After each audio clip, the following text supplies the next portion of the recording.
Press meet అంటే ఒకరు question అడిగిన తర్వాత వాళ్ళకి ఫుల్ ఆన్సర్ వచ్చిన తర్వాత నెక్స్ట్ క్వశ్చన్కి వెళ్ళాలి. కానీ నిన్న ప్రెస్ మీట్లో ఏం జరిగిందో మీరు కూడా చూశారు. నాకు ప్రెస్ మీట్ అనేది for the first time I'm attending. అలాంటిది క్వశ్చన్ టు క్వశ్చన్ అడగకుండా అందరూ ఒకటేసారి మీద పడిపోతే నాకు కూడా ఫ్రస్ట్రేషన్స్ ఉంటాయి. నేను బాధించబడ్డాను, నాకు కూడా ఫ్రస్ట్రేషన్స్ ఉంటాయి.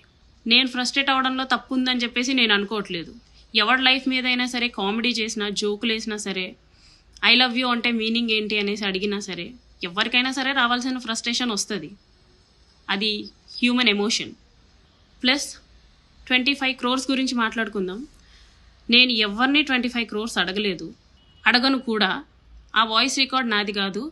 వాయిస్ రికార్డ్ వినిపించేసరికి వినిపించే వాళ్ళకు కూడా నేను క్వశ్చన్ చేస్తుంది ఏంటంటే, ఫుల్ ఆడియో ఏది నేను మాట్లాడుంటే అండ్ ఎవరితో మాట్లాడాను అది కూడా చెప్పాలి కదా. నువ్వు ధైర్యంగా వినిపించినంత మాత్రాన్ని సరిపోదు కదా. 29 seconds ఉంది ఆడియో. నేను నిన్న చూసినప్పుడు నాకే అర్థం కాలేదు నేను ఎప్పుడు రా బాబు మాట్లాడాను అనేసి. 29 seconds ఆడియో పెట్టుకొని ఇదే ఫుల్ వీడియో అని చెప్పేస్తే నేను యాక్సెప్ట్ చేయను.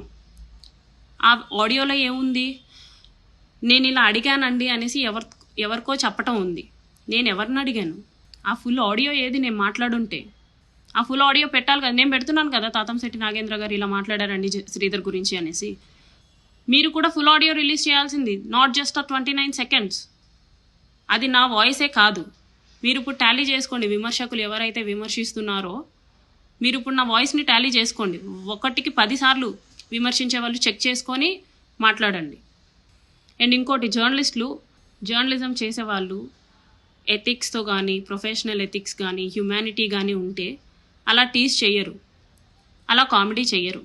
చాలా టీజ్ఫుల్గా కామెడీ చేసి, ఒకరి జీవితం నీకు కామెడీ అవ్వచ్చేమో కానీ ఎవడి జీవితం వాడికి గొప్ప. అది తప్పైనా కానివ్వండి, ఒప్పైనా కానివ్వండి, ఎవ్వడు ఇరుక్కోవాలని చెప్పేసి, ఇలా అందరితో మాటలు పడాలని చెప్పేసి ఎవ్వడూ మీడియాకి ఎక్కడు. అవన్నీ తెలుసుకొని బిహేవ్ చేయండి. అండ్ టీజ్ చేసే వాళ్ళనైతే మాకు కూడా లాస్ తెలుసు, మేము కూడా ఫర్దర్గా ప్రొసీడ్ అవుతాం. అలా మీడియా వాళ్ళు పిలిచి టీజ్ చేయడం అంటే మాకు కూడా ఫర్దర్ ప్రొసీజర్ తెలుసు. ఏదైనా సరే తెలుసుకొని మాట్లాడండి, బోత్ సైడ్స్. నన్ను ప్రశ్నించేంత ధైర్యం మీకున్నప్పుడు సేమ్ క్వశ్చన్స్ ఎమ్మెల్యే గారిని కూడా ప్రశ్నించేంత స్కోప్ తీసుకోండి మీరు. You people are from media, right? You do have the right to ask even the chief minister.